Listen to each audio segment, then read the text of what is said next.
이번에 좀 연습을 많이 한 것 같은데.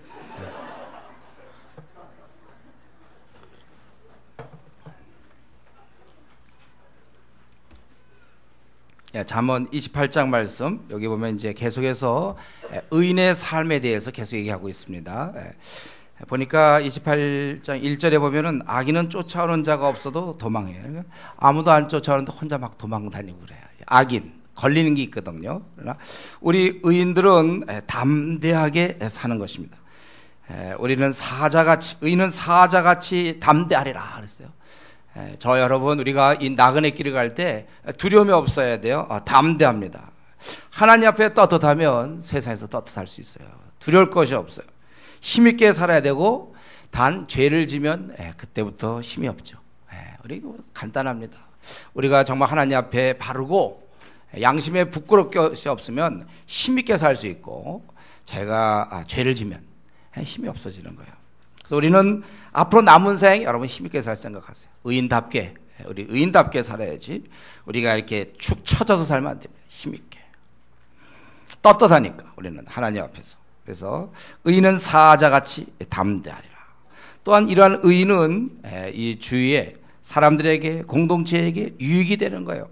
나라는 죄가 있으면 주관자가 많아져도, 이게 죄가 많으면 이렇게 많은 주관자들이 생겨 서로들. 그러나 명철과 지식이 있는 사람으로 말미암아 장구하게 되느니라. 그래서 의인으로 말미암아 그 공동체가 유지되는 것입니다. 그래서 의인은 담대하게 살고, 의인이 있는 그 공동체는 그 의인 때문에 유지된다는 것입니다. 여러분, 우리가 어디를 가든지, 뭐 직장이든지 또 학교든지 교회든지 우리가 있는 공동체에서 내가 있음으로 말미암아 이 유익이 돼야 되는 거예요. 그런 말미암아 장구하게 된다 그랬어요. 꼭 필요한 사람이 돼야 됩니다. 이 시간에 한번 우리 자신을 볼 때 내가 만약에 공동체에 빠지면 어떻게 될까? 잘 돌아갈 것 같은데요? 이러면 안 되죠, 여러분들이. 내가 빠지면 큰일 나요. 아주 유익이 되는 사람이 돼야 돼. 나로 말미암아 이 공동체가 서는 것입니다. 우리는 이 땅에 꼭 필요한 사람으로서 살아야 돼. 어느 공동체를 가든지 어디에든지 내가 뭐 직분을 맡고 뭐 내가 어떠한 뭐 높은 자리를 찾아 그런 개념이 아니고, 나는 꼭 공동체에 필요한 사람이 될 만큼 그만큼 내가 유익을 끼치는 그런 사람이 돼야 돼요. 어디를 가든지, 직장이든 어디든 하여튼 있는 곳에 나는 꼭 유익이 되지, 있으나 만한 사람이 돼서는 안 됩니다. 의인이 그래야 되죠. 의인, 유익이 돼야 되는 사람들이. 우리가 이런 포 같은 사람이, 곡식을 남기지 않은 포 같은 사람이 그렇게 되면 안 된다. 도움이 안 되는 사람이 돼서는 안 돼요. 특별히 보니까 이 가난한 자를 학대해. 누가? 가난한 자가. 부자가 가난한 자를 학대하는 건 이해가 되죠. 가난한 자가 가난한 자를 학대한다. 무슨 말이죠? 왜곡된 거죠, 왜곡. 그런 왜곡됐어요. 우리가 삶을 살다 보면 큰 중요한 문제를 만나게 되고, 그걸로 인하여 몇 년을 씨름하다 보면 사람이 한쪽으로 이렇게 틀어져요. 자꾸 이상하게 돼요. 그래서 여러분, 우리가 자라올 때 이렇게 곱게 자라는 게 참 좋고, 우리 가운데 좀 힘들게 자란 사람들이 있습니까? 많은 어려움과 시련 속에 자란 사람이 있습니까? 이 문제가 잘 해결됐으면 다행이고, 해결되지 않은 채 이런 문제를 계속 상처로 안고 계속 발전한 사람은 왜곡됩니다. 그래서 크게 하나님께 기도해서 고쳐야 돼요. 똑바로 갈 수 있도록. 사람이 왜곡되면요, 그 참 주위 사람들이 힘들어요. 왜곡되니까. 자기 그 왜곡된 관점으로 바라보면 다 떠나는 거예요, 주위 사람들이. 왜곡돼. 그래서 우리는 땐 하나님 앞에 엉엉 울 때 말이에요. 그 눈물이 자기를 아주 바로 고쳐주는 것인데, 여기 보니까 가난한 자, 아마 이 사람들이 먹고 살기 힘들고 가난하다 보니까 또 왜곡되다 보니까 오히려 가난한 자를 학대할 거리가 있습니까? 그런 사람이 있다는 거예요. 우리는 그런 사람이 아니고 아까처럼 꼭 공동체 유익을 주는 이제 그런 사람이 돼야죠. 그리고 의인은 담대하게 살고 유익하게 살 뿐만 아니라 하나님 말씀을 지키며 사는 사람들입니다. 여러분 쭉 이제 하나님 말씀을 지키며 사는 모습이 쭉 나오는데, 하나님 말씀을 지키며 사는 사람들은 이 악인을 대적하는 사람들이에요. 여러분, 우리가 이러면서 그냥 모든 사람과 난 다 잘 지낸다, 화평주의자, 우리 성도들과는 잘 지내야 되지만 이 땅에서도 곤란해요. 그만큼 진리가 희석되어 있는지 몰라요. 그래서 우리는 율법을 지키는 자는 악인을 대적해야 되는 것입니다. 이러면서 우리는 평생 이 땅에 있는 악인들과 싸워야 될 사람들이에요. 그리고 이 여호와를 찾는 자, 이게 바로 이제 율법을 지키는 자 같은 표현이죠. 모든 것을 깨닫는다. 그래서 우리가 의인은 말씀을 지키는 자들이고, 그런 자는 악인과 싸울 수밖에 없고, 동시에 그런 사람은 지혜로울 수밖에 없다는 것입니다. 예. 율법을 우리가 지키는 자, 여호와를 찾는 자, 지금 5절 하고 있어요. 찾는 자는 모든 것을 깨닫는다고 그랬습니다. 예. 그래서 원래 우리는 시간이 지날수록 자꾸 깨닫는 사람들이에요. 여러분 자꾸 깨달음이 생기죠? 점점 자꾸 깨달아야 돼요. 점점. 그래서 지혜롭게 될 것입니다. 그래서 여러분 우리가 경건 생활하는 거 별거 아닌 것 같죠? 말씀 보고 기도하고, 그것이 우리를 지혜롭게 하는 거예요. 그것이 우리를 지혜롭게 하는 거예요. 많은 분별이 생깁니다. 그래서 저는 우리 교회 온 지 6개월 전, 여러분들이 지금 6개월 전과 1년 전, 그런 그때 1년 전과 지금의 자기를 비교해 볼 때 훨씬 똑똑해져 있어야 돼요. 훨씬 지혜로워야 됩니다. 꾸준히 우리가 말씀 보고 기도 생활하다 보면 훨씬 더 지혜로운 거예요. 분별력이 생기고. 그렇게 되나요? 그냥 여러분 배우자들이 확인해 주면 좋겠어요. 아내와 남편이 서로, 당신이 6개월 전보다 훨씬 더 지혜롭고 훨씬 더 분별력이 생겼다. 왜요? 이건 말씀으로 생기는 거거든요. 하나님과의 관계에서 생기는 거예요. 지혜로운 그분을 만나면서 우리는 지혜가 생기는 거예요. 하나님을 경외하면서 또 우리는 지혜가 생기는 거예요. 분별력이 생기는 것입니다. 이건 의인의 특징이에요. 저와 여러분은 앞으로 계속해서 많은 걸 깨닫는 사람이 될 겁니다. 분별력이 갈수록 더 생기는 거예요. 계속 생기는 것입니다. 그렇기 때문에 우리가 열심히 말씀을 사모해야 되는 거예요. 또 이런 자들은 가난해도 이 가난에 대해 개의치 않고, 그런 성실하게 행하는 자. 가난해도 성실하게. 가난하면 집어 던져 해봐야 될 것 같지도 않으니까 자포자기하고 그러는데 그렇지 않고 성실하게 행해요. 오히려 그런 자는 돈이 있지만 이 왜곡된 사람보다 훨씬 낫다는 것입니다. 또 율법을 지키는 자는 뭐예요? 지혜로운 아들이 될 수 있어요. 우리가 효도의 비결, 우리가 훌륭한 자녀가 되는 것은 말씀대로 살면 그렇게 되는 것입니다. 또 음식을 탐하는 자와 사귀는 자는 아비를 욕되게. 그러면 많이 먹는 사람을, 식욕이 좋은 사람을 친구로 두면 아비를 욕되게 하는 건가요? 음식을 탐하는 자와 사귀는 자는 아비를 욕되게 한다. 이게 무슨 뜻이죠?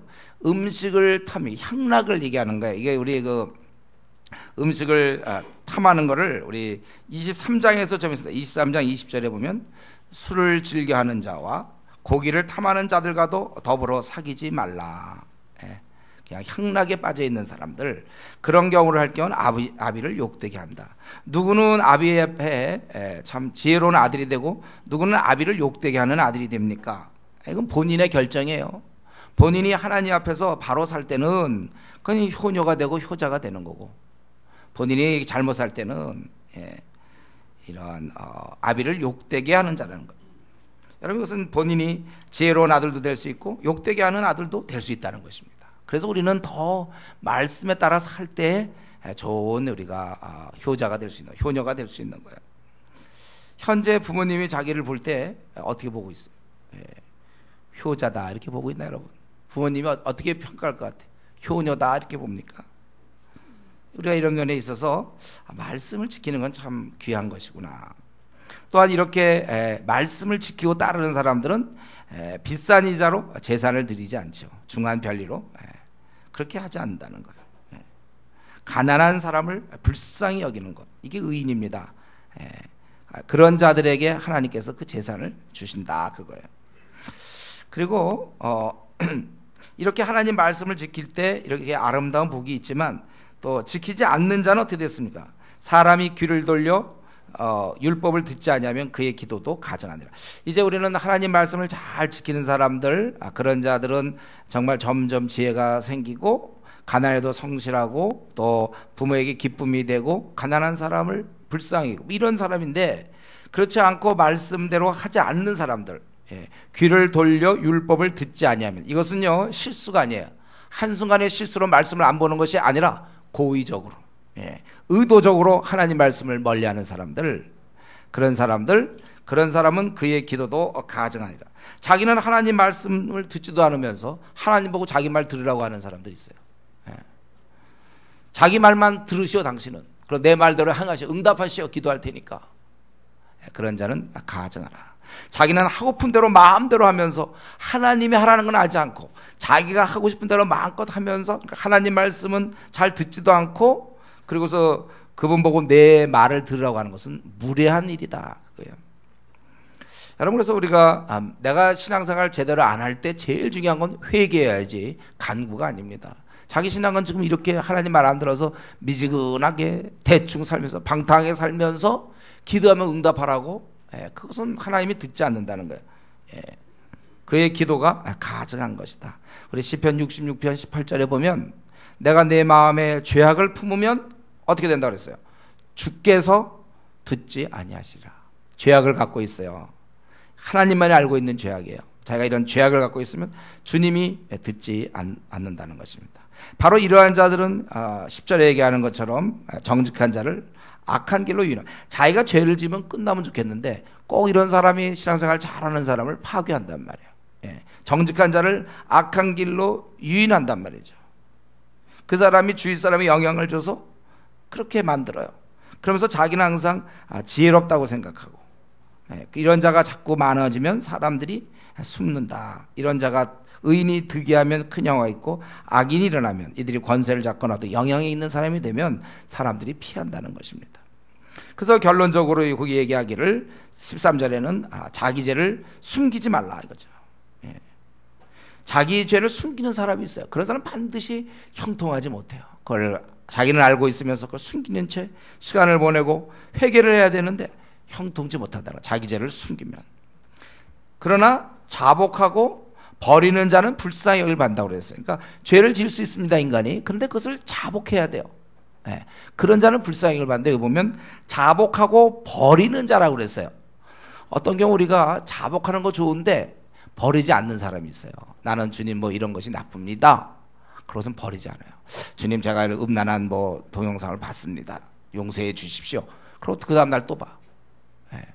버리지 않아. 성적으로 제가 어떤 나쁜 짓을 하고도 그럼 제가 끊어야 되는데 계속해. 버리지 않는단 말이에요. 원래 우리는 버려야 불쌍히를 받는 거예요. 자기 행동에서 제가 잘못했다고 깨달았으면 행동으로 이어져야지, 행동은 놔둔 채 난 내가 참 잘못한 것 같아요. 쉐어링 하자 그러면 말씀 이거 보고 이러면 안 되는데 나 이랬어. 나 하나님 부끄러우니까 이랬어. 뭐 주님 나를 용서해 주십시오. 그리고 대부분은 자기가 다 할 수 있는 일이에요. 근데 그걸 안 해. 버리질 않아요. 그걸 그대로 움켜쥐고 있어요. 그런 자들은 그렇게 우리는 의인은 죄를 잡고 버려야 불쌍히 여김을 받는다. 버리지 않는 자는 불쌍히 여김을 받지 못한다는 뜻이에요. 우리는 이런 면에서 우리가 내가 이러한 하나님 앞에서 내 죄를 내가 자복해야 되는 거구나. 그리고 버려야 된단 말이에요. 뻔히 하나님이 기뻐하지 않는 걸 알면서도 환경 따라 어쩔 수 없다고 그렇게 하면, 그러면 그런 사람이 아무리 기도해 본들 뭐 5시간을 기도해 본들 듣지 않는다는 거예요. 그런 자, 우리가 이 시간 우리 한번 생각해 보세요. 내가 좀 하나님 앞에 잘못됐다고 생각하면서 끊지 않고 그대로 이어지는 거 없는지. 우리 아마 대부분 이제 우리가 신앙생활 하니까 뭐가 잘못된 줄은 알 거예요. 근데 그것을 버리는 데까지 나가느냐, 이게 중요하죠. 버리면 불쌍히 여김을 받는 것입니다. 행동으로 옮겨야죠. 그리고 이렇게 만약 그렇지 않고 이렇게 죄를 숨기는 자는 형통하지도 못하고, 그리고 마음을 완악케 하는 자는 결국 재앙에 빠지리라 이랬어요. 마음이 완악한 자들, 이렇게 죄를 숨기고 있는 자들 형통도 못하고 결국은 재앙에 빠지고, 바로 그러한 자의 모습이 제가 보니까 15절부터 18절까지 나오는데, 결국 가난한 자를 압제하고 또 무지한 치냐 포악을 행하고, 사람들에게 포악을 행하고 피를 흘리고 굽은 길로 행하는 자, 그러나 그들은 넘어지는 자요 함정에 달려가는 자입니다. 악인들이 이렇게 나쁜 짓을 많이 하지만 그러나 그들은 멸망받을 수밖에 없다는 거예요. 그래서 우리가 우리 주위에 이렇게 완악한 사람들 있잖아요. 마음을 항상 완악해 갖는 사람들, 회사에 그런 사람들, 주위에 가족 중에 혹은 뭐 어디 주위 사람들 중에 그런 사람이 있다면, 그런 사람은 스스로 재앙에 빠질 겁니다. 회개하지 아니하고 자복하지 않고 자복하고 또 버리지 않는 이런 사람들, 그런 사람들 결국은 재앙에 빠진다는 것입니다. 그래서 우리 의인은 어떤 사람이 의인입니까? 담대하게 사는 사람, 의인, 유익을 주는 사람, 그리고 하나님 말씀을 지키는 사람, 그리고 죄를 자복하는 사람이 의인이에요. 죄를 안 짓는 사람이 의인이 아닙니다, 여러분. 죄를 자복하되 버릴 수 있는 사람이 의인이에요. 현대인들은 너무 약어서 이제 이렇게 뭐가 잘못되는 건 잘 알아요. 그래서 잘못했다고 고백은 하지만 그렇다고 끊으라, 버려라, 요건 안 해. 그런 자들은 불쌍함을 받을 수 없어요. 그리고 이제 19절부터 마지막 28절까지, 28장의 마지막 28절까지는 실제 우리가 좀 삶에서 우리가 의인으로서 배워야 할 그런 교훈들이 있는데, 거기 보면은 자기의 토지를 경작하는 자는 먹을 것이 많으려니와 이렇게 돼 있어요. 방탕을 따른 자는 궁핍함이 많으리라. 결국 자기 토지를 경작하는 자, 아주 자기에게 맡겨진 일을 아주 충실히 잘 감당하는 자, 자기가 맡은 일을 잘 감당하는 자, 성실한 자, 그런 자는 먹을 것이 많다고 돼 있어요. 자기의 토지를 경작하는 자는 먹을 것이 많은 거예요. 그러나 방탕을 쫓는 자는 궁핍함이 많아. 밤낮 술 마시고 놀고 뭐 그런 자는 궁핍함이 뒤따르게 되어 있는 것입니다.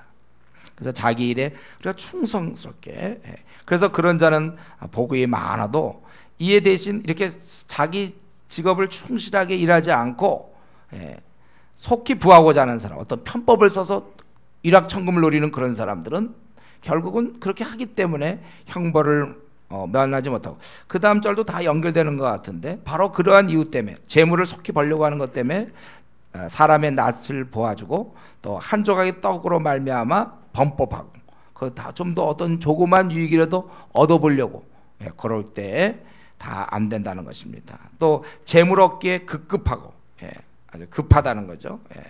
그래서 자기는 막 재물을 얻으려고 여러 가지 방법을 쓰지만, 그러나 결국 그렇게 해서 성공할 수 없다는 거예요. 빈궁이 온다는 거예요. 부자가 될 수 없다는 거예요. 자기가 이렇게 여러 가지 하지만은 안 되고, 그리고 그가 아첨을 하고, 이런 재물 때문에 그가 아첨을 하고, 또 24절에는 부모의 물건을 도둑질하고, 도둑질하기가 쉽죠. 이거는요. 다른 거는 집에 뚫고 들어가야 되지만 이미 들어가 있는 도둑이잖아요. 부모님 거 그냥 그대로 들고 나오면 되잖아요. 그렇게 하는 자고, 그것은 뭐 부모님 거니까 됐다. 죄가 아니라는 자는 다 마찬가지예요. 아주 훔쳐도 자기 부모님 거를 쉽다고 훔치면은 안 되는 거죠. 바로 이런 사람들, 또 결국 이 25절에 한마디로 얘기하면 욕심 많은 자, 욕심 많은 자. 이런 욕심 많은 자는 다툼을 일으키는 거예요. 하나님을 의지하는 자가 풍족하게 되지 욕심 많은 자가 풍족한 게 아닙니다. 여러분, 우리가 하나님께 기도하고 하나님을 의지하면 우리가 풍족하게 살 수 있어요. 그러나 내가 욕심으로 뭘 자꾸 얻으려고 하면 안 된다는 것입니다. 하나님을 의지함으로 풍족한 삶을 누릴 생각해야지, 그냥 욕심으로 그냥 얻으려고, 뭐 편법이고 뭐고, 자기가 이렇게 어떻게 하든지 얻으려고, 그래서 우리가 풍족한 삶을 살 수 없어요. 우리가 19절부터 25절을 쭉 보면 결국 욕심이 가장 큰 문제죠. 욕심. 여러분, 이런 면에서 우리는 평소에 좀 욕심이 없다는 얘기를 들어야 돼요. 전 좀 욕심이 많다. 집안에서도 그런 사람 있잖아요. 뭐 3남매가 있는데 뭐 제일 욕심이 많다든가, 욕심 많은 사람. 부모의 재산이 있으면 자가 이제 막 다 차지하려고 한다든가, 다 이 욕심이거든요. 욕심, 뭐든지 더 얻으려고 그러고, 좀 뭐든지 더 누구에게 줄까 생각하지 않고 뭐 좀 더 얻어볼까. 항상 욕심. 조그만 거라도 더 얻어가려고 하는 그런 욕심들, 나눠줄 생각 못하는 거, 다 그런. 그래서 우리가 평소에 주위 사람부터 거의 욕심이 좀 많은 것 같다. 본인도 알아, 자기가. 난 좀 욕심이 많은 편이야. 이거 여러분 안 돼요, 이런 거. 신앙인으로서 우리는 욕심을 다 죽여야 돼. 욕심이 없어야 돼. 나눠주기 좋아해야죠. 그래서 여기까지 이렇게 얘기하면, 지금 의인에 대해서 쭉 설명하기를 담대하게 살아야 될 것이고, 공동체의 유익이 있어야 될 것이고, 자기가 있는 곳에서 하나님 말씀을 지키며 살며 죄를 자복하되 버릴 수 있는, 자복하고 버릴 수 있어야죠. 그리고 자기 일에 충실하며 그리고 자기 일에 충실해야지 이렇게 욕심 부리고 뭐 편법을 쓰고 이러면 안 된다는 것이고, 그리고 끝으로 26절부터 28절까지 보면 좀 결론 부분 비슷한데, 자기의 마음을 믿는 자는 미련한 자요. 그러니까 자기의 마음을 믿는다는 건 뭐예요? 자기의 그냥 마음, 자기 그냥 생각이 그냥 옳을 거라고 생각하고 지내는 사람들.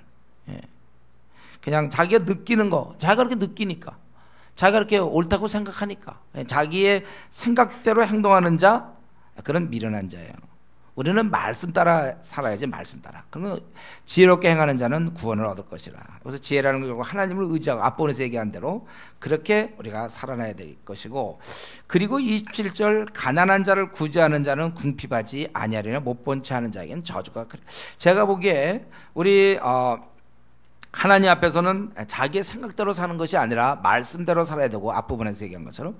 그리고 그것을 종합적으로 볼 때 이 구제하는가, 가난한 자를 이미 구제한다는 건 뭐예요? 자기 거를 이제는 남에게 줄 수 있는 단계잖아요. 하나에게 딱 징표가 되는 거예요. 그 사람이 성숙했는지 성숙하지 않은지, 그가 지금 의인으로 사는지 안 사는지는 바로 그 갖고 있는 재물이 흘러나오느냐 못 나오느냐 이거예요. 그 재물이 흘러나오는 단계가 되면 그건 이제 완성이죠. 그 정도면 이제 성숙한 사람이에요. 여러분, 이런 면에서 우리는 이거 종합적으로 얘기한 겁니다. 27절 결론 부분 같은데, 가난한 자를 구제하는 자, 우리는 그런 자가 돼야 돼요. 성도라고 하면서 구제비가 없는 사람 안 돼. 자기가, 그러니까 여러분, 이제 우리 학생들도 있지만, 학생들도 용돈 받을 건, 용돈 혹시 받거나 알바하든지, 자기가 어쨌든 돈을 쥐었을 때 그 중에 나름대로 구제비가 있어야 돼. 몇 프로를 정할 것인가. 이거 되도록 어릴 때 정하면 좋습니다. 그래야 나중에 돈을 많이 하나님 주실 때, 내가 100만 원, 200만 원 벌 때 만약에 10%를 내가 정했다. 그럼 이제 10만 원, 20만 원 내기 쉽죠. 근데 만약에 1000만 원을 번다. 그럼 100만 원, 200만 원 내기가 쉽습니까? 습관이 돼야 돼, 어릴 때. 그러니까 아직 젊을 때 여러분들이 습관이 돼야 되는 거예요. 그래서 우리가 항상 기억할 것은, 이것은 돈이 이제 생기면, 지금 다들 좀 뭐 넉넉하지 않죠? 뭐 이거 내고 저거 내고 뭐, 우리 중에 그렇게 넉넉한 사람 많지 않아요? 그래서 내가 어느 정도 돈이 생기면 그때 구제해야지. 이 말은 무슨 말이에요? 주님 만날 때까지 안 하겠다는 말과 같은 말이에요. 우리 돈이 있어서 구제하는 거 맞습니까? 돈이 없어도 구제하는 거죠. 여기서 얘기하는 것은, 그러면 너희가 이제 충분히 쓰고 남아서 혹시 돈이 생기면 가난한 자를 구제하라, 이렇게 됩니까? 이 말씀이? 그건 아니에요. 현재 너희가 얼마를 벌든지 얼마가 생기는데 그 상황에서 구제하라는 거예요. 그래서 여러분들, 이거는 제일 좋은 건 이제 플러스를 정하는 거. 자기가 뭐 10%면 10%를 나는, 내가 좀 많이 버는 편이니까 난 20%를 나는 구제하겠다. 그래서 자기가 그걸 딱 하나님 앞에 마음을 정해야 돼. 이따가 우리 기도 시간에 그걸 정하세요. 나는 오늘부터라도 여러분 구제하는 사람이 돼야 됩니다. 혹시 안 했다면 나는 내 그런 생활비에 10%를 구제로 뛰겠다. 혹은 뭐 20%로 뛰다가 나중에 언제는 또 뭐 30%도 하겠다. 그건 이제, 아니면 5% 하겠다. 그건 여러분이 정하는 거예요. 많은 사람이 하는 게 아니라, 많이 버는 사람이 하는 것이 아니라, 이거는 의인이 하는 일이에요. 의인이. 돈의 유무에 관계없어요. 적으면 적어도 나는 한 달에 5만 원 번다. 그럼 자기가 그 중에 10%, 5천 원을 뛰겠다. 그건 자기 결정이에요. 난 나머지 갖고 살겠다. 내가 만 100만 원을 번다. 나 10만 원 뛰겠다. 이렇게 자기가 결정하는 거예요. 그래서 가난한 자, 특별히 가난한 자를 구제해야 돼요. 그럼 궁핍하지 않아요. 오히려 구제하면 궁핍할 텐데, 돌봐주면 자기 궁핍하잖아. 그만큼 돈이 빠지니까.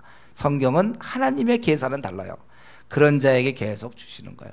그래서 궁핍하지 아니하리라. 못 본 채 하는 자에게는 저주가 크리라. 여기서 저주가 큰다는 것은 이 흐름상 볼 때는 결국 궁핍이 주어진다는 거죠. 그에게는 궁핍하게 되는 거예요. 그런 걸 못 본 채 하는 자는. 하나님께서 다 돈을 재정으로 주시지 않습니까? 뭐 많이 주는 사람도 있고 적게 주고. 하나님의 결정이에요. 하나님 주시는데 그거에서 흘러나오질 않아. 그럼 더 주고 싶겠습니까? 자꾸 하나님께서. 지금 우리 내 아들 딸들이 이렇게 있는데 막 못 사는 사람 잔뜩 있는데 이쪽에 많이 줬으면 이 사람이 그걸 돌볼 때 계속 주고 싶지. 입증이 되니까. 계속 쥐고 있으면 하나님 어느 날 거두시겠다는 거예요. 그러면 그는 어떻게 돼요? 오히려 그는 궁핍하게 되는 거예요. 못 본 채 하는 자는 저주가 그래요. 궁핍하게 된다. 그래서 우리가 이 구제하는 거는요, 다시 한번 말씀드리지만 부자가 돼야 구제하는 게 아니라 그냥 의인이 되면은 구제하는 거예요. 그 액수에 관계없이 하나님 앞에서 우리가 그렇게 하는 것입니다. 헌금의 원리도 마찬가지잖아요. 다 헌금의 원리나 모든 게 다 있어서 하는 게 아니라 없는 중에 이제 하는 것이죠. 또 악인이 일어나면 사람이 숨고 그가 멸망하면 의인이 많아지리라. 예. 우리가 이런 이 의인으로서 우리가 계속해서 살아가야 되는 것이죠. 어쨌든 이 땅에는요, 의인과 악인이 섞여 있습니다. 그래서 우리는 이 땅에서 악인을 만나게 돼요. 또 그에게 당하기도 합니다. 그러나 우리는 우리가 이 땅을 살면서 중요한 것은 우리가 악인의 길을 가면 안 돼요. 쉽게 돈 벌려고 그러고 자기 일에 성실하지 아니하고 그냥 술이나 먹고 방탕하게 살고 그런 자는 궁핍하겠다고 성경에 나와요. 그건 안 되는 거예요. 자기가 주어진 사업이 또 주어진 일이 작은 일할지라도 충실하게 감당하는 것을, 그게 바로 하나님이 원하시는 의인의 길입니다. 그래서 우리는 모든 것을 다 아시는 우리 하나님 앞에서 내가 어떻게 하든지 내 죄를 자복하고 내 일에 충실함으로써 내가 먹고 살 것이며, 비록 그 월급이 적든지 간에 그래도 그 일에 충실할 것이며, 그리고 내가 구제에 힘쓰겠다. 이것이 바로 의인의 길입니다. 계속해서 29장에는 이 의인의 길과 좀 다른 그 악인의 모습, 악인의 길을 좀 보여주는데, 이러한 악인의 모습을 통해서 우리는 좀 이 세상을 어떻게 우리가 살아야 될지, 그 1절부터 14절까지가 거의 그 악인의 길, 악인처럼 우리가 살지 말라. 악인은 뭐냐면 책망을 받아도 고치지 않는 사람이 악인이에요. 책망을 받아도 그런 고치지 않습니다. 네. 한번 얘기를 해줘도 안 고치는 사람이에요. 그게 악인입니다. 네. 또 그런 자가 권세를 잡으면 백성이 탄식할 수밖에 없고, 그는 방탕한 자예요. 창기와 사귀는 자는 재물을 잃느니라. 악인은 방탕한 것입니다. 그래서 그런 자는 지혜를 사모하는 자는 아비를 즐겁게 하여도 창기와 이 방탕한 자와 사귀는 자는 재물을 잃느니라. 결국 부모를 괴롭게 하는 것이죠. 네.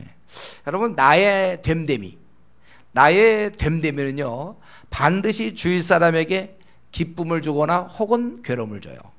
내가 잘 되면 부모가 기쁠 것이고, 내가 못 되면 부모가 괴로운 거 아니에요. 예.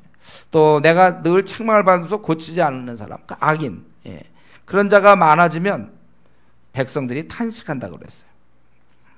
그래서 우리는 항상 나의 됨됨으로 말미암아 부모님께 기쁨을 주고 또 주위 사람에게 기쁨을 줘야 돼요. 우리는 이 악인들은 그렇지 않고 괴로움을 준단 말이에요. 괴로움을, 탄식을 주고, 또 재물을 잃으며 부모를 괴롭히는 게 바로 이 악인이에요. 또 이런 악인들은 뇌물을 탐하고, 또 5절에 보면 아첨하고, 결국 그를 망하게 하는 것이죠. 또 6절에 보면 범죄하는 것. 그러나 그건 스스로 올무가 된다고 그랬습니다. 그가 행한 범죄가 그를 파멸시키는 거예요. 악인이 범죄하는 것은 스스로 올무가 되게 하는 것이라고 했습니다. 내가 하나님을 배반하면서 세상의 쾌락을 사랑한다면 결국 세상의 쾌락이 나를 배반하게 되는 거예요. 악을 행할 만큼 그는 당하게 돼서, 이거 굉장히 중요한 원리인데, 내가 남에게 악을 행하고 편하려고 생각합니까? 형통할 거 생각합니까? 그대로 당한단 말이에요. 남에게 악을 행하고는 그대로 당하는 거예요. 뇌물을 주면 어떻게 돼요? 뇌물을 자꾸 받으면 나중에 그 뇌물 때문에 발목이 잡히고 뇌물 때문에 감옥 가는 거 아닙니까? 신문이 그거 아니에요? 정권 바뀌면 그동안 먹었던 사람, 뇌물 먹었던 사람 쭉 나오잖아요. 쭉 나와. 그래서 쭉 감옥 가고, 그 다음 정권 바뀌면 또 쭉 나오고, 결국 뇌물 먹어서 결국 감옥 가는 거니까. 감옥 가기 아무나 가는 게 아니고 뇌물 같은 거 먹을 때 가는 거예요. 뇌물이 그를 붙잡아요. 또 어떤 성적인 쾌락 때문에, 그것 때문에 패가 망신하는 거예요. 그 순간에 그 쾌락을 즐기지만 그 쾌락 때문에 망한다니까, 일생을요. 우리는 자기가 한 잘못은 적당히 무마시켜 보려고 막 해보지만 반드시 공의로운 하나님 앞에서, 그래서 이 악인이 범죄하면 잘하고 있었지만 스스로 올무가 되게 해요. 그러니까 참 죄라는 게 참 자기를 결국 망치는 거예요. 그 순간 뭐 아무도 보는 사람 없었게 뇌물 쓱 먹고 성적으로 나쁜 짓 하고, 누굴 속이고 뭐 그러다 사기치고, 그러나 그건 반드시 자기에게 돌아간다. 그러면 형통할 수가 없고 망하는 거예요. 이게 바로 악인의 모습에서 우리가 이것을 깨달아야 돼. 이건 올무가 되는 거구나. 그리고 의인은 가난한 자의 사정을 알아주나 악인은 알아줄 지식이 없느니라. 악인의 특징은 주위 사람들의 어려움을 이해하지 못하는 데 있습니다. 이게 악인의 모습입니다. 예. 그 먹을 것이 없을 때 막 이번 달 생활비가 없어서 막 쩔쩔매는 그런 걸 알질 못해. 예, 악인들은. 예. 그들이 지금 자기 자식을 막 병원에 데리고 가야 되는데 병원비가 없고 막 주위에 힘든 사람에 대해서 그 전혀 생각을 못해. 예. 이제 방을 비워줘야 되고 월세 뭐 이런 전혀 모른다는 그게 악인이에요. 그러니까 즉 이 말은 결국 뭐예요? 예, 사정을 모르는 사람. 예. 그것이 바로 악인이에요. 악인은 알아줄 지식이 없느라. 마음은 있는지 모르겠는데 하여튼 지식이 없어. 도무지 그런 걸 몰라. 가난한 자의 사정을 알지 못하는 자. 그게 바로 악인이다. 또 거만하죠. 거만해요. 그는. 예, 그래서 성읍을 요란하게 하고 또 싸우죠. 지혜로운 자와 미련한 자가 다투면 지혜로운 자가 노하든지 어든지. 혹시 지혜로운 자를 미련한 자로 또 이렇게 번역된 것도 있습니다. 어쨌든 그 둘이 싸웠을 때 그침이 없다는 거예요. 그러니까 싸우지 말라는 거예요. 악인의 다툼은 끝이 없기 때문에 싸우지 말자. 여러분 우리가 어리석은 자와 싸우지 마세요. 그냥 넘어가는 거예요. 그리고 그는 피 흘리기를 좋아하고 또 11절에 보면 그의 노를 다 드러내잖아요. 악인들은 으악 하고 막 나오는 거예요. 막 꽉꽉꽉 나오는 게 악인이고 의인은 조금 하다가 절제하게. 그게 의인의 차이예요. 지혜로운 자는 그것을 억제하느니라. 지혜로운 자는 노가 없을까요? 지혜로운 자도 분함이 있을까요? 없을까요? 자, 쉬운 질문. 있어요. 지혜로운 자도 분함은 있는데 다 드러내지 않단 말이에요. 요게 이제 지혜로운 자죠. 그러나 어리석은 자는 자기가 여기 있으면 밑에 것 다 올라와 다 쏟아내요. 후련하지요. 다 쏟아내. 그러니까 어리석은 자. 지혜 있는 자는 그 노를 그냥 다 쏟아내면 관계가 다 끝나는 거거든. 다 끝내는 거예요. 그래서 지혜로운 자는 그것을 억제할 수 있지만 그 분함이 있지만 참는 거예요. 자기의 어리석은 자는 자기의 노를 다 드러 100%, 120% 드러내. 와와와 부부싸움 같은 거 할 때 와와와와 자기 노래 다 나가. 그 다음에 어떻게 수습하죠? 지혜로운 자는 그것을 약 한 1%, 한 2% 이렇게 그만큼만 내놓고 나머지는 참는 거예요. 억제한다. 성령 열매가 뭐가 있죠? 성령 열매가 절제가 있죠. 절제. 오래 참음과 절제. 나는 참 이걸 참으려고 했는데 잘 안 되네요. 이 말은 무슨 말이라고 했어요? 기도 생활 안 하는 자. 아무나 자기의 노를 다 쏟습니까? 기도 안 하는 자의 특권이죠. 자기의 노를 다 쏟을 수 있는 능력은 기도 없음에서 나오는 거예요. 기도를 하는 사람은 성령의 능력으로 불가능해. 다 쏟아지질 않아요. 물론 관대함도 생기겠죠. 성령 충만한 자들은 온유하고 뭐 관대함도 생기지만 절제하기 때문에 이건 이렇게 내가 다 쏟아갖고는 안 되겠구나. 어떤 공동체에서 친구와의 관계에서 혹은 부부간의 관계에서 부모와 자식 간의 관계에서 직장에서 상사와 부하의 관계에서 이 지혜롭지 못한 자들은 악인들은 그걸 다 어리석은 자는 다 쏟는다니까. 그러나 지혜로운 자는 그것을 억제한다. 이 억제할 수 있는 능력은 기도를 통해서 오는 거라고 했어요. 기도 없는 사람이 여러분 화 안 내는 거 봤습니까 혹시? 그런 사람이 있으면 뭐라고 그러세요? 저 사람은 기도도 안 하는데 화도 안 내. 자고 있는 중일지 모르지. 자는 동안은 화 안 낼지 모르겠어요. 원래 우리는 다 분과 노가 있습니다. 그러나 그것을 다스리느냐 다스리지 않느냐의 차이지. 애당초 없는 사람은 그냥 이상한 사람이죠. 어떻게 이 나그네 길을 살면서 분한 일이 없겠고 억울한 일이 없겠습니까? 그러나 그것을 억제한다. 잘 컨트롤한다는 거예요. 그것은 기도하는 사람에게 주어진 몫입니다. 그러니까 기도가 없을 때는 다 안 되게 됐어요. 직장에 가도 싸우고 뭐 부모와 자식 간에도 부부 간에도 그렇고 어딜 가도 기도가 없으면 싸움만 하겠다는 거니까. 싸우고 싶으면 기도하지 마세요 여러분들. 나는 정말 싸우고 싶다. 누구랑 다 기도 안 하면 돼요. 기도하는 자는 그것을 억제가 가능해요. 억제. 11절에 억제. 어리석은 자는 자기 노를 다 드러내야 도 자랑이 아닙니다. 어리석음이에요. 지혜로운 자는 그것을 억제한다.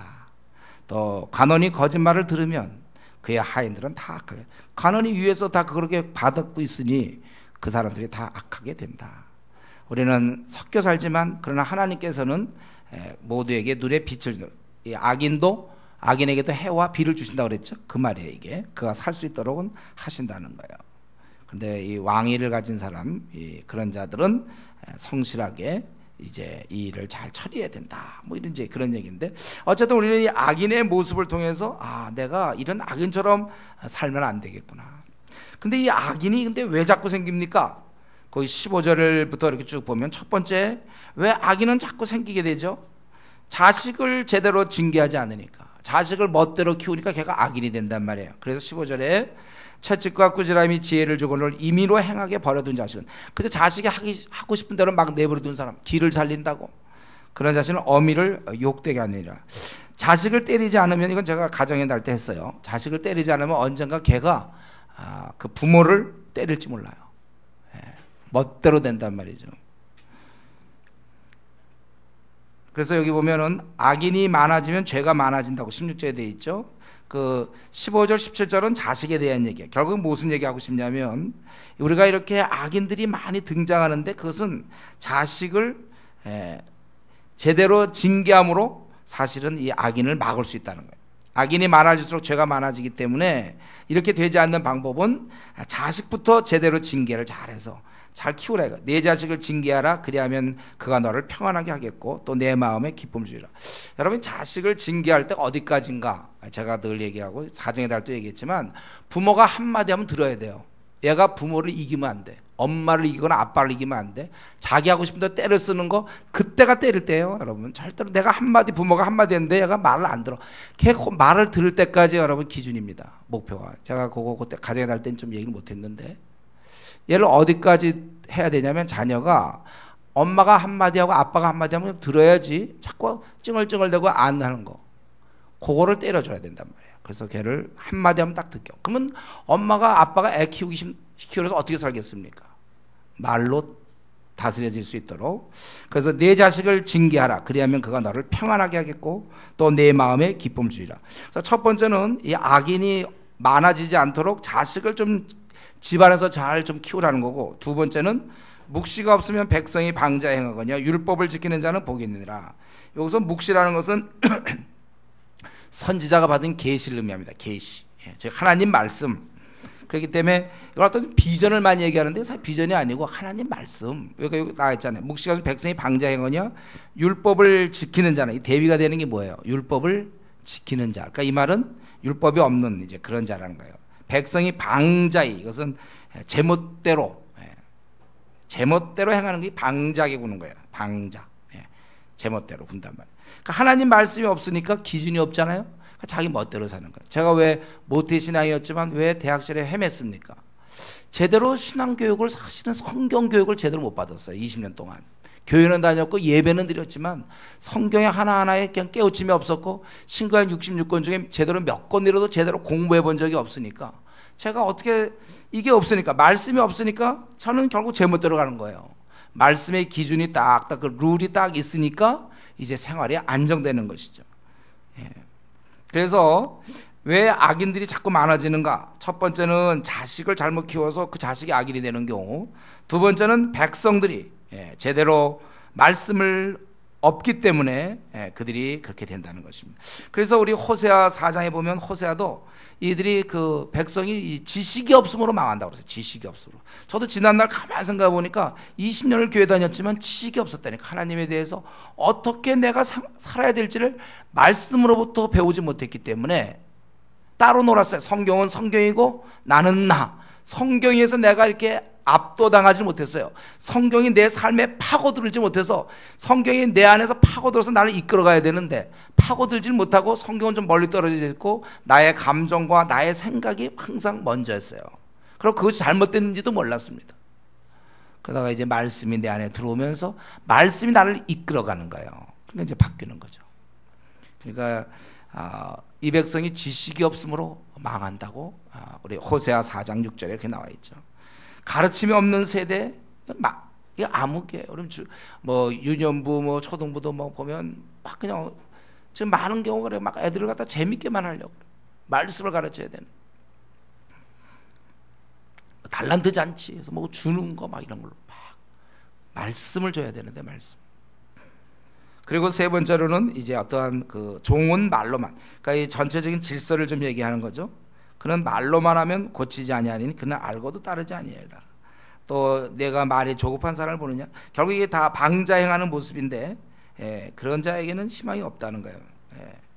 방자행하고, 그리고 이렇게 분수에 맞지 않고 다 이것이 제대로 우리가 잘 못했을 때, 제대로 잘 그 각자 주어진 상황에서 질서를 잡지 못하고, 자식이면 자식을 제대로 키우든지, 백성이 백성이든지 종이든지 그런 곳곳에서 제대로 경우에 따라 양육하지 못하면, 그래서 종을 어렸을 때 곱게 양육하면 나중에는 자식인 채 하리라. 다 잘 못했기 때문에 그렇다. 그래서 결과적으로 여기서는 악인을 통해서 우리가 배워야 될 것이 이것이고, 그리고 악인이 자꾸 생기지 않도록 자식과 백성과 그 종들이든지 어떤 그 질서 속에서 제대로 좀 키워놔야 된다는 것입니다. 그리고 그렇게 되지 못했을 때 그 악인의 모습은 22절부터 24절은 세 가지 정도 대표적인 특징이 있는데, 악인의 모습 첫 번째는 22절에 보면 노한다는 것, 노하고 성내는 것입니다. 사실 그 노하는 자는 다툼을 일으켜, 다툼이 이제 어떻게 시작되는 줄 아세요, 여러분들? 그냥 갑자기 하는 거 아니에요. 그것은 무슨 뭐 K1이라든가 뭐 이런 거 할 때는 이제 땡 하면 이제 시작되는 거지만, 우리 보통 다툼은요 그냥 갑자기 얼 싸우는 게 아니고 노가 노라는 게 있어야 돼요. 노가 없이는 싸우기, 여러분 항상 웃어보세요. 싸움이 나나? 노가 있어야죠. 노가 있어. 분한 마음이 있어야 다툼이 생기는 거예요. 그런데 여러분 제 얘기를 듣지 말고 여러분 경험을 생각하세요. 이럴 때는 좀 성경 안 보고도 자기 경험을, 왜 누구랑 다툴 때 보면 자꾸 화가 나서 다투죠. 화도 안 나는데 그냥 다투나? 그건 또 이상한 사람이죠. 다툼. 그래서 노하는 자는 다툼을 일으키고, 성내는 자는 화가 나니까 범죄함이 많으라. 뭐 쥐어박게 되든지 뭘 던진다든가, 화가 나 성나니까 뒤집어 엎는다든지 막 이런 거 있잖아요. 범죄함이 많으라. 이 악인의 특징은 이 분노가 많은 사람들, 떡하면 금방 싸우는 사람들이 있어요. 바로 싸우는 사람들, 다툼이 많은 사람들, 이런 사람이 악인의 모습이고, 두 번째는 이 악인은 교만해요. 통제가 안 되니까 교만해요. 그리고 세 번째는 이 악인의 모습이 도둑과 짝한다. 도둑과 짝하는 자예요. 그래서 그는 저주를 들어도, 이건 맹세거든요. 이제 네가 이렇게 맹세 어떻게 해서 할 때 저주가 있겠고 막 그래도 그는 진술하지 않는다. 은폐하는 자라는 거야. 도둑과 짝해서 은폐. 그래서 도둑과 짝한다는 건 뭡니까? 도둑만을 얘기하는 겁니까? 바로 이 악인, 하나님이 볼 때 기뻐하지 않는 자와 함께함. 우리는 어떻게 했습니까? 주를 깨끗한 마음으로 부르는 자들과 의와 믿음과 사랑과 화평을 조치라, 이렇게 돼 있죠. 주를 깨끗한 마음으로 부르는 자들과 여러분 만나야 되는 거예요. 그런 자와 함께 의와 믿음과 사랑과 화평을 조치라, 디모데후서에 있는 말씀. 그런데 이 악인은 항상 악인을 가까이 둔다는 거예요. 악인과 함께 지내. 그는 어떤 자예요? 자기 영혼을 미워하는 자라. 왜냐하면 내 영혼이 견고하지 않기 때문에 악인의 그것이 나를 스며들게 되는 거야. 악인의 죄성이 나에게도 스며들게 되는 겁니다. 친구를 잘 만나야 돼요. 배우자를 잘 만나야 되고, 가까이 있는 직장 동료를 잘 만나야 돼요. 악인일 경우에 침투에 들어온다. 그의 생각들이 침투에 들어와요. 그래서 도둑과 짝하는 자는 자기 영혼을 미워하는 거다. 자기도 그렇게 될 수밖에 없다는 거예요. 이에 비해서 이 악인의 모습을 세 가지로 얘기했다면, 또 의인의 모습도 25절, 20절에 나오죠. 의인은 어떻습니까? 그는 하나님을 의지하는 자예요. 조금 전에 얘기했던 그 악인들, 그들은 사람을 두려워한다는 거예요. 어떤 협박이라든가 어떤 결과, 자기가 이렇게 해서 뭐 어떤 생길 수 있는 문제, 뭐 이런 걸 두려워하지만 여호와를 의지하는, 이게 의인의 모습이죠. 여호와를 의지하는 자는 안전하리라. 또 참된 의인은 사실은 세상에 어떠한 힘 있는 자보다도 바로 하나님께 구하는 자예요. 사람의 일의 작정은 여호와께로 말미암는다. 모든 인간을 위한 모든 것들은 다 하나님으로부터 온다는 것입니다. 그러니까 이 주권자에게, 왕에게라고 얘기할 수 있겠죠. 은혜를 구하지만 결국은 왕은 하나님이 컨트롤하는 거예요. 그러니까 우리가 하나님을 의지해야 되죠. 방식은 그렇게 쓸지 몰라도 하나님을 의지해야 돼. 그것이 25절에 얘기하는 여호와를 의지하는 자가 안전하고 여호와를 의지하는 자가 일을 이루게 되는 것입니다. 그리고 이러한 의인은, 불의한 자는 의인에게 미움을 받고 바르게 행하는 자는 악인에게 미움을 받는다. 세상은 지금 그렇게 돼 있어. 의인과 악인이 섞여 있기 때문에. 결국 우리는 한쪽의 미움을 받게 될 수밖에 없어요. 그러니까 결국 우리 의인은 의인끼리 모여야 되겠죠. 의인끼리 모여서 같이 지내야 되는 것입니다. 오늘 이 지금 29장의 말씀 보면은 우리 보고 악인처럼 살지 말라고 그랬어요. 그리고 악인이 되지 않게끔 자녀와 또 이러한 백성들 또 종들 다 잘 있는 처소에서 제대로 키우고 양육해야 되겠고, 그 악인의 모습은 노하거나 교만하거나 악인과 짝하는 것이고, 우리 의인은 하나님을 의지하는 자다. 그것이 29장의 이런 말씀입니다. 여러분, 우리는 이것을 몇 가지 생각하고 싶은 것은요, 이 땅에 죄 짓는 사람이 많아요. 그들에 대한 우리의 태도는 어때야 되겠는가?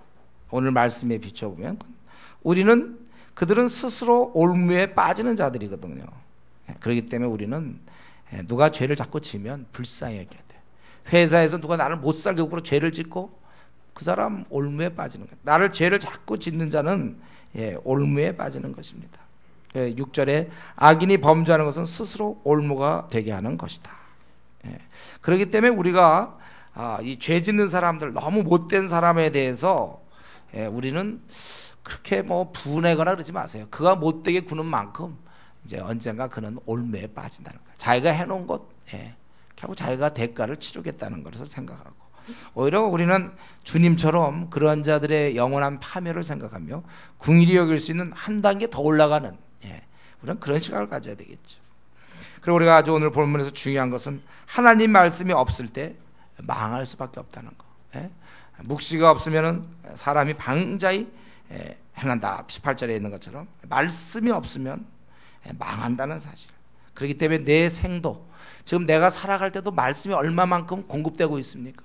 저는 사실 이런 틀들이 여러분 좀 힘들어할지 모르지만 매일 할 수만 있다면 하루에 1시간씩이라도 이렇게 꾸준히 말씀을 연구하는 것 제일 제가 안정된 생활일 것 같아요. 이제 그게 안 되면 뭐 10장씩이라도 읽는다든가 어떻게 보면 말씀이 어쨌든 나에게 공급되고 있어야 돼요. 그래서 일주일에 한 번 말씀 공급돼서는 안 됩니다.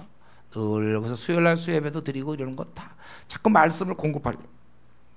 하나님 말씀이 없으면, 왜냐하면 방자행하기 때문에 나에게 필요한 66권이 있어야 되는데 내가 충분히 공부 안 했으면 그만큼 나는 방자행할, 내 마음대로 행할 영역이 많아지는 거예요.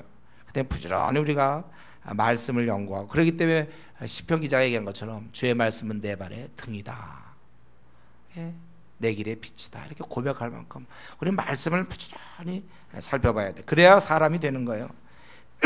그리고 우리 이 악인의 모습 볼 때 이 노하는 건 좋지 않다는 걸 오늘 이 시간 다시 한번 생각해보세요. 그래서 제가 그동안에 참 노를 잘 내는, 화를 잘 내는 사람이었고, 좀 짜증을 잘 내는 사람이었고, 바로 한 두세 마디 하면 신경질 내는 사람이라면 이제 그건 고쳐야 되지 않겠나요? 우리가 화를 내는 건 안 돼. 대화할 때는 화내지 말고 얘기하세요. 그렇게 할 수 있어요.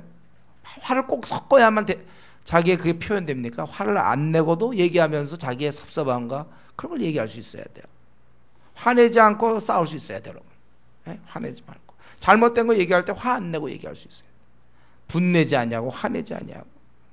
우리가 노하는 것은, 그것은 악인의 모습이에요. 지혜롭지 못한 자가 분을 잘 내는 것이고, 그는 다 11절에 29장 10절 어리석은 자는 자기의 노를 다 드러낸다고 그랬잖아요.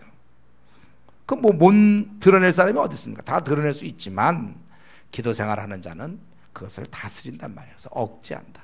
그래서 자기가 혹시 정말 억제하기를 원한다면 여러분 꼭 기도 생활하세요. 기도 생활하시고, 또 우리 분명히 성경에서는 자기가 죄를 지은 만큼 다 대가를 받는 거라고 분명히 얘기하고 있잖아요. 우리가 그런 면에서 참 조심해야 될 것이고, 또 그는 교만하다고 그랬잖아요. 노하기, 화도 잘 내고 교만도 하고, 그러니까 최악이죠. 화도 잘 내면서 교만까지 하고, 그리고 친구라고는 도둑이 있어. 우리 하나님 볼 때 악인들 여러분 가까이 하면 안 됩니다. 그건 자기 영혼을 미워하는 거예요. 그리고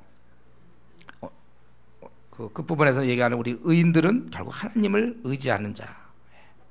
모든 일을 이루시면, 자문은 그 얘기가 참 많이 나오죠. 하나님을 의지하라고. 제발 너희들이 하나님 의지하지, 너희가 자꾸 너희가 무슨 힘이 있다고 이 문제들을 풀어나가려고 하냐. 나는 가장입니다. 내가 집에 애들을 먹여 살려고. 형식적으로 가장이지 먹여 살리는 건 하나님 아버지세요. 그분이 아버지시잖아요. 여러분, 우리는 모든 것을 주권자에게 은혜를 구하는 자가 많으나 사람의 일의 작정은 여호와께로 말미암느니라.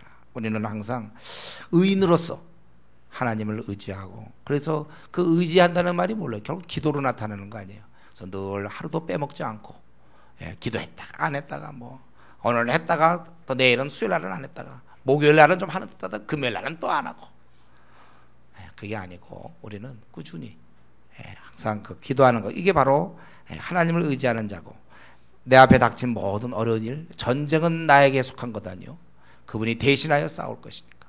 우리 모든 문제, 재정적 문제든지, 또 앞에 어떤 사람과의 관계의 문제든지, 또는 무슨 앞날의 여러 가지 문제든지, 직장, 하여튼 어떤 문제든지 이 일을 풀어주시는 분은 하나님이신 줄 알고 하나님께 더 의지하는 그러한 의인들이 되기를 바랍니다. 우리 같이 이 시간에 기도하겠습니다. 오늘 말씀 중에 그 어떤 말씀이라도 자기가 좀 해당된다고 생각되는 것이 있다면 그걸로 같이 기도하겠습니다.